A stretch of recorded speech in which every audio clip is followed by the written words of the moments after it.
Hadir, Bu. Semuanya hadir? Hadir. Sudah nggak ada yang apa ya? Baik anak-anak semuanya, hari ini kelas 5 dan kelas 6 sengaja digabung karena ibu ini kerjanya sedang dinas luar, makanya guru kurang, makanya kalian disatukan dalam ruang ini kelas 6, ini kelas 5. Pada hari ini ibu mengajar kalian dalam satu ruangan.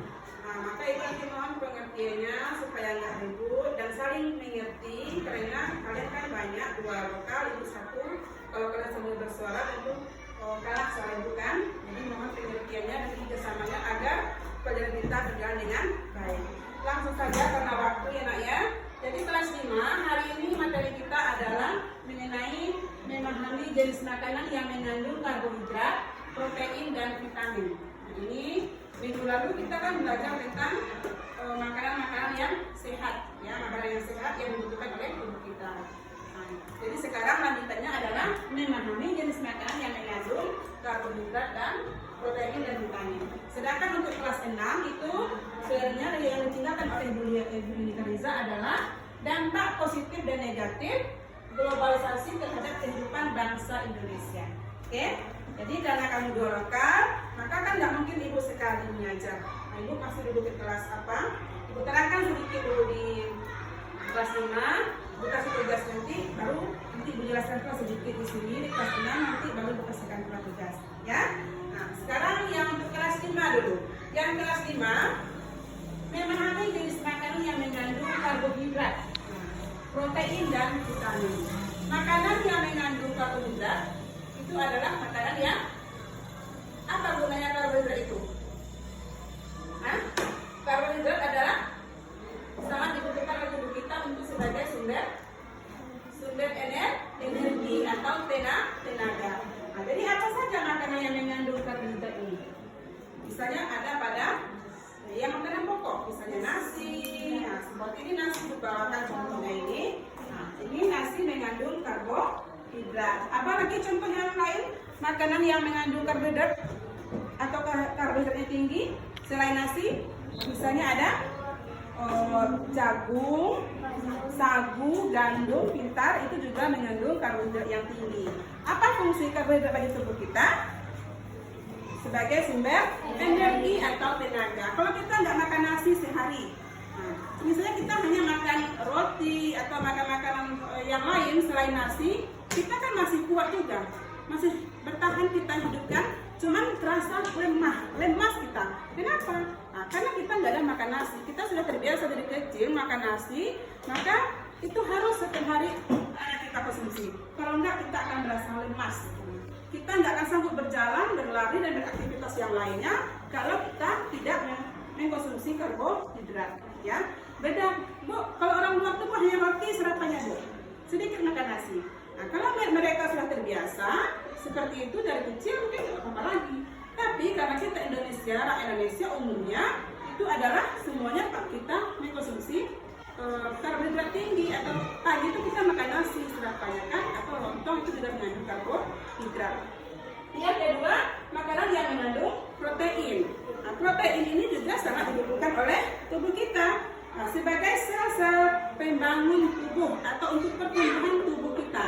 Nah, kita dari kecil itu kan nggak bisa kita langsung besar kan, ada tahapan pertumbuhan kita. Mulanya bayi nggak pandai ngapa-ngapain.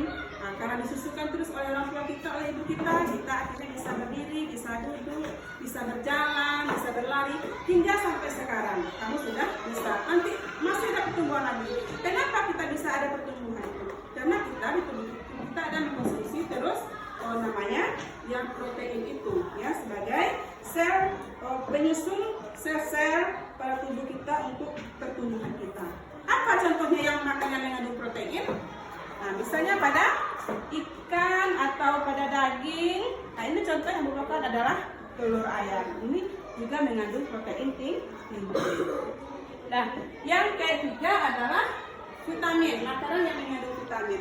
Vitamin itu juga sangat perlu, ya. Vitamin diperlukan tubuh untuk mengatur organ-organ tubuh kita agar bekerja sebagai mestinya, ya. Nah, misalnya vitamin itu banyak juga, ada vitamin A, vitamin B, vitamin C, ya. Nah itu misalnya kalau vitamin A ada banyak pada apa misalnya hotel mengandung vitamin A. Kemudian jambu ini apa ini? Pepaya mengandung vitamin A. Vitamin C juga ada. Jadi jeruk misalnya, nah ini juga mengandung vitamin jambu. Jadi banyak contoh makanan yang mengandung vitamin. Maka semua itu perlu kita makan. Ya jangan atau sayur, nah, sayur itu juga perlu.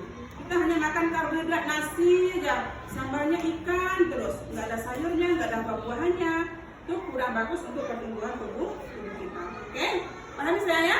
Jadi kamu sudah bisa membedakan mana yang makanan yang mengandung karbohidrat, mana saja makanan yang mengandung protein dan vitamin. Nah sekarang tugasnya buat dalam bekerja ini,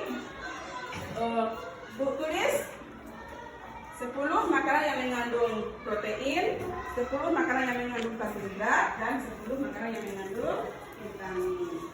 Kerjakan dengan baik.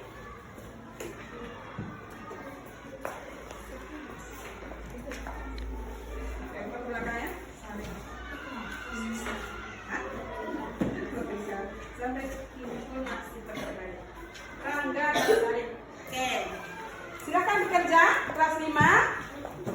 Menuliskan makanan yang termasuk ke dalam golongan yang mengandung karbohidrat, protein dan vitamin. Dan sambil yang kelas 5 bekerja, ibu terangkan yang untuk kelas 6 ya. Yang kelas 6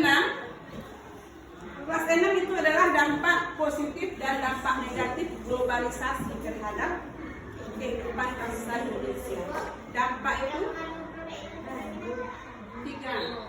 Protein, karbohidrat, protein dan vitamin ya. Oke, jelas ya? Nah, jadi dampak positif globalisasi, dampak positif itu dampak itu akibat. Nah, positif itu yang baik, negatif itu yang buruk. Jadi dampak positif dan dampak negatif. Dampak yang baiknya ada, dampak yang buruknya juga ada.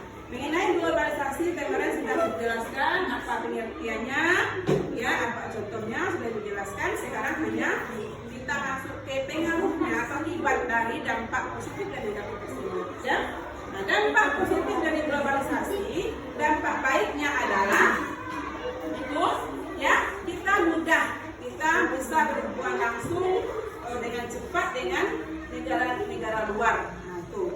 Jadi misalnya sekarang kalau apa contohnya penggunaan internet, ya kan? Nah, YouTube itu adalah contohnya. Jadi dampaknya yang baik itu kita bisa, misalnya ada orang tua kita yang sedang haji, kita bisa komunikasi sekarang.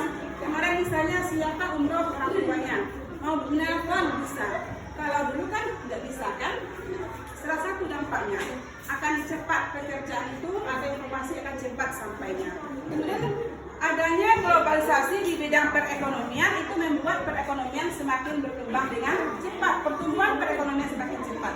Karena yang barang-barang yang kita ekspor maupun yang diimpor itu cepat sampainya dan kita bisa tergunakan dengan semestinya. Kemudian yang kedua, ilmu pengetahuan teknologi yang berkembang sangat pesat seperti tadi membuat hubungan kita dekat dengan orang luar. Itu dampak positifnya. Kemudian memudahkan berbagai kegiatan manusia seperti pengiriman barang, ya kan? Kemudian ada lagi dampak negatif, dampak yang kurang baik. Kalau kita tidak bisa memanagenya, kalau kita tidak bisa mengatur, maka ada dampak negatif, dampak buruknya kalau terhadap dari globalisasi ini kepada kita. Nah, misalnya adalah yang pertama itu lenturnya pemakaian produksi dalam negeri.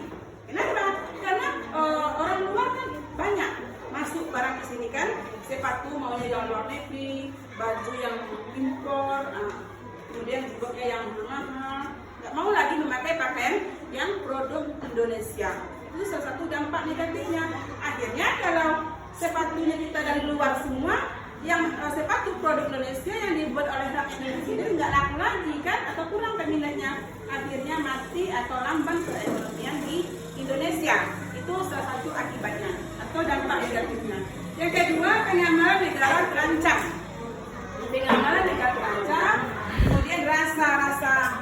nasionalisme, rasa-rasa kekeluargaan yang gotong royong, misalnya kerjasama yang merupakan sudah mendasar di negara kita sejak zaman dulunya itu mulai memudar, ya. Kemudian lagi kurangnya rasa persatuan kebersamaan dalam satu keluarga maupun dalam suatu masyarakat. Nah, contoh sekarang semuanya sudah pakai handphone, ya. Walaupun dalam rumah tangga itu misalnya duduk di ruang tamu itu ayah di sana, ibu di situ, anak di sini, tapi masing-masingnya kan sibuk dengan HP-nya masing-masing. Nggak ada ngomong, nggak ada ngobrol, nggak ada kehangatan dalam rumah tangga itu. Karena ayahnya asik lihat Facebook, yang ibunya asik TikTok, ya kan?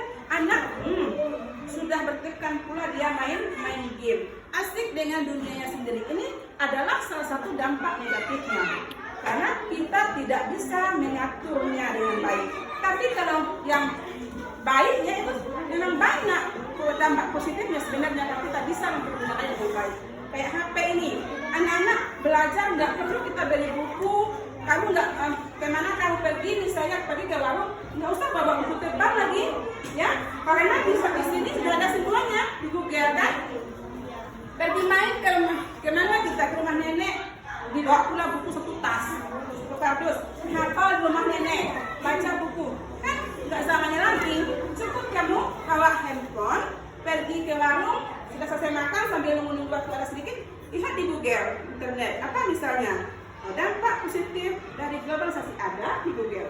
Mau apa kamu misalnya? Mau mencari pengaruh apa? Ciri-ciri makanan yang sehat, lihat di Google, diketik ada. Jadi mudah, semuanya serba mudah. Oke? Nah, jadi anak ibu semuanya, kelas 6 udah paham ya? Apa saja dampak positif dari globalisasi? Paham? Apa dampak negatifnya paham? Nah, oke, sekarang sebagai tugas, kamu tulis di buku kamu, tuliskan 4 dampak positif dari globalisasi dan tuliskan pula 4 dampak negatif dari globalisasi terhadap perkembangan kehidupan bangsa Indonesia. Oke, Repan? Silahkan bekerja.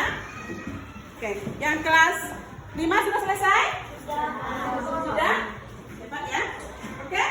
Karena waktu juga yang membatasi, ibu anggap sudah selesai ya. Nah, jadi demikianlah pelajaran kita hari ini. Yang kelas 5, satu orang dulu menyimpulkan ke depan, menyebutkan contohnya, sebutkan masing-masing satu aja. Oke, cepat. Siapa atau Ningsi? Boleh ke depan, ayo. Sebutkan satu contoh makanan dengan berbeda. Bacakan itu.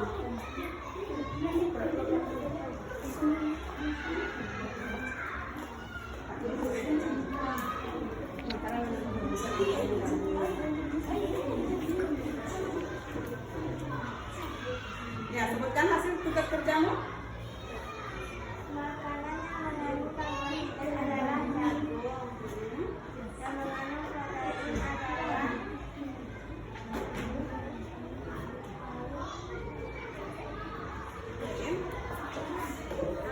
daging, dan yang mengandung vitamin adalah seperti pokok dan sayur. Ya, pertanyaan dibatakan.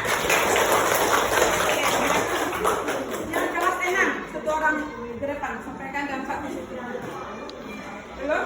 Oke, kalau waktu mungkin kelas 6 belum. Oke, ibu semuanya, demikianlah pelajaran kita pada hari ini. Semoga ada manfaatnya dan jangan lupa diulang kembali pelajaran di rumah. Setelah kelas 6 nanti ya. Di kelas 6 nanti sampaikan ke juga pada sebelum datang bahwa kamu sampai di dampak positif dan apa ini globalisasi ini ya. Nah, jadi demikianlah, kalau ada ibu salah ibu mohon maaf, ibu akhiri dengan